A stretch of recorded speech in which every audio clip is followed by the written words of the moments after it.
الحمد لله رب العالمين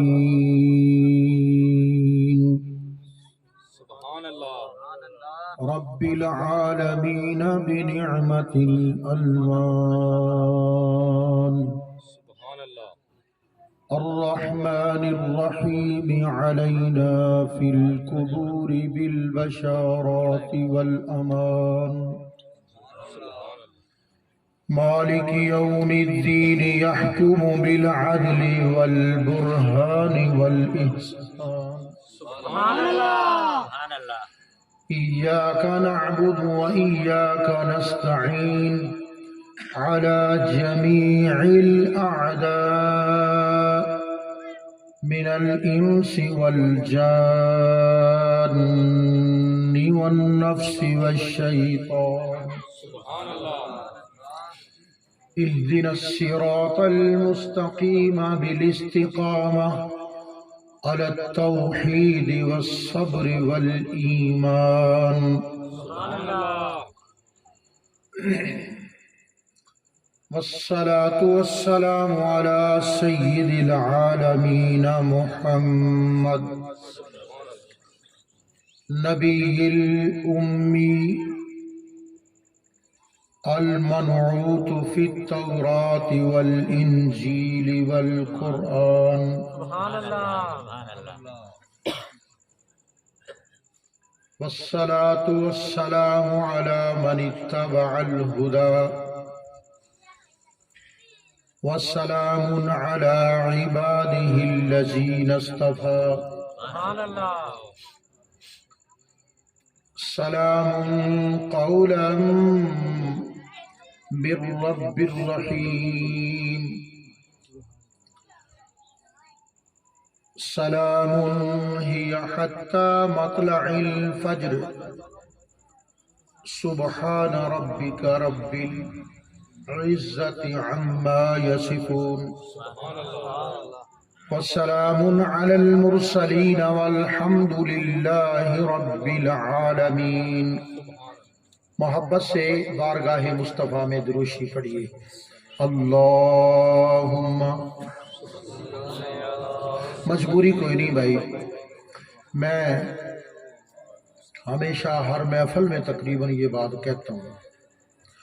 جس کو درود شریف آتا ہے وہ پڑھ لے کیونکہ ثواب ہے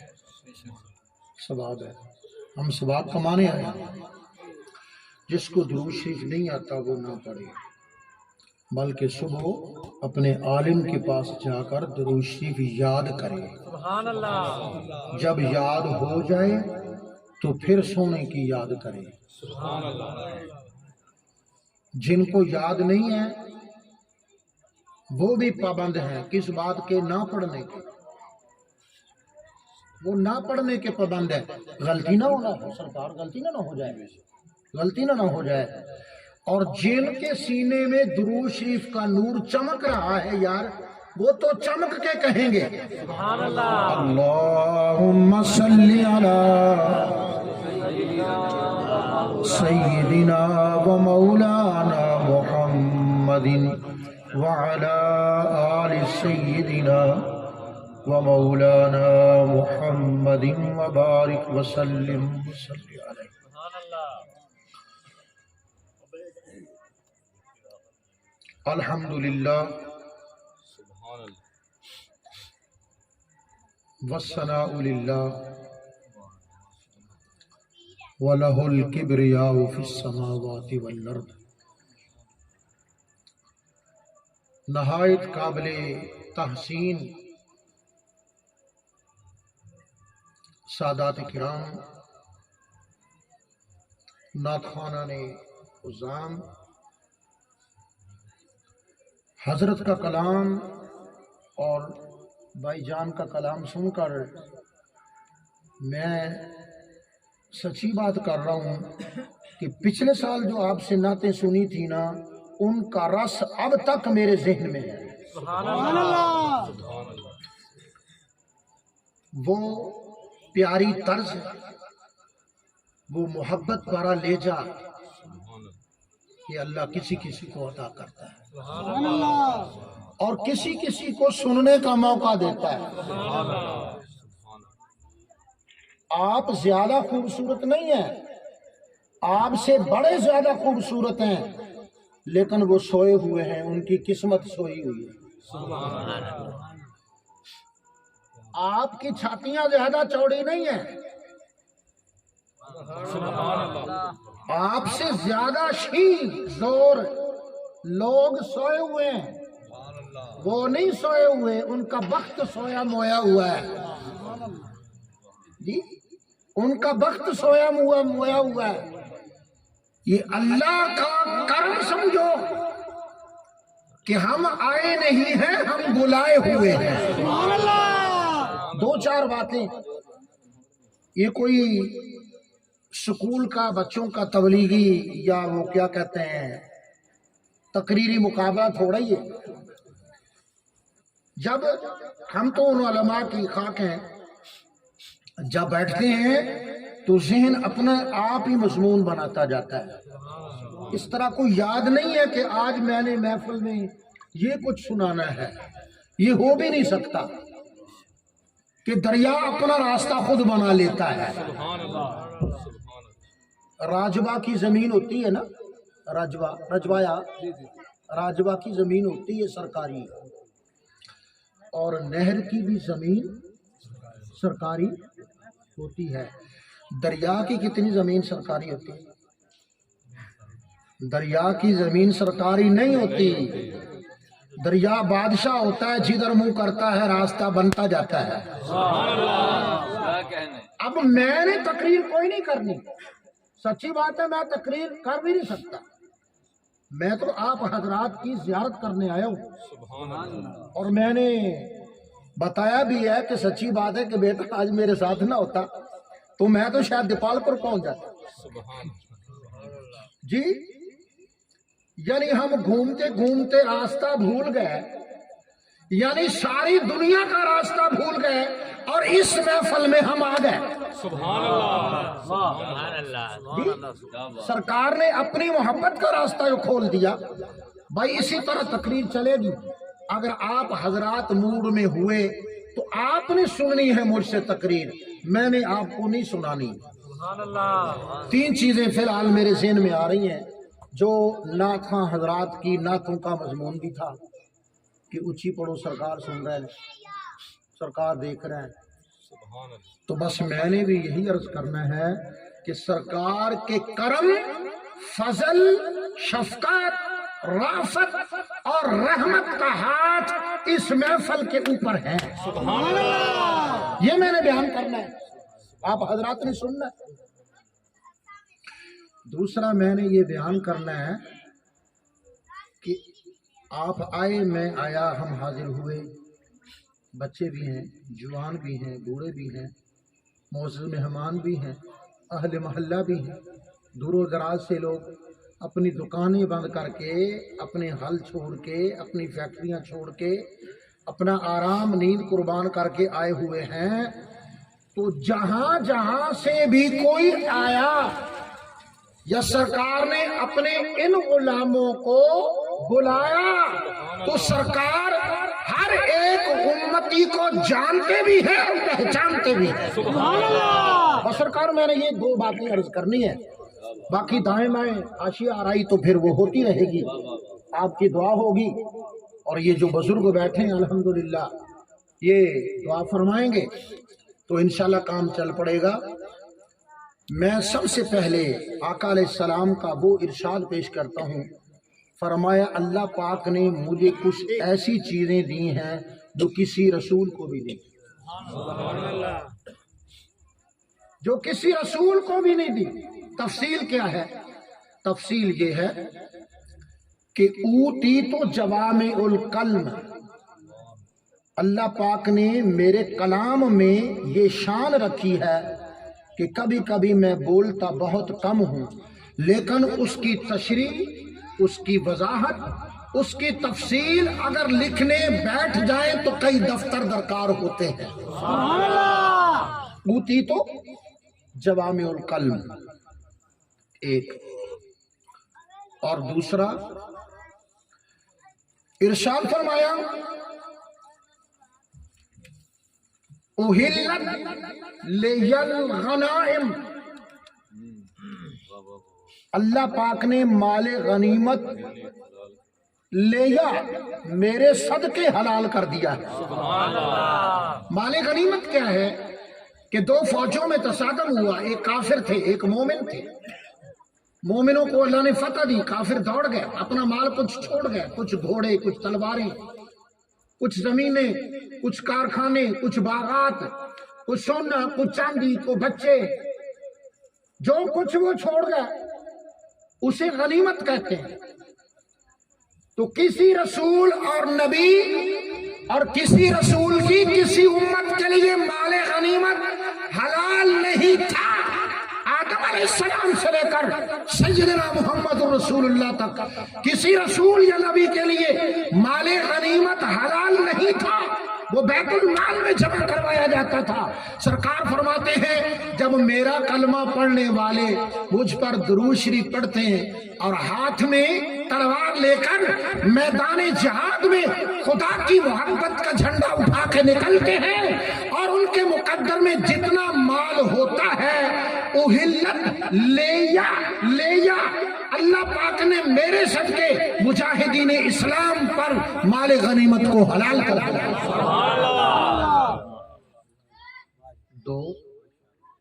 اب تیسری بات سنیں، آقا علیہ السلام ارشاد فرماتے ہیں جعلت لیا، یہاں بھی لیا ہے، جعلت لیل ارض مسجدا و طہورا، اللہ پاک نے اپنی ساری زمین کو میں محمد رسول اللہ کے قدوم میمنت لزوم کا صدقہ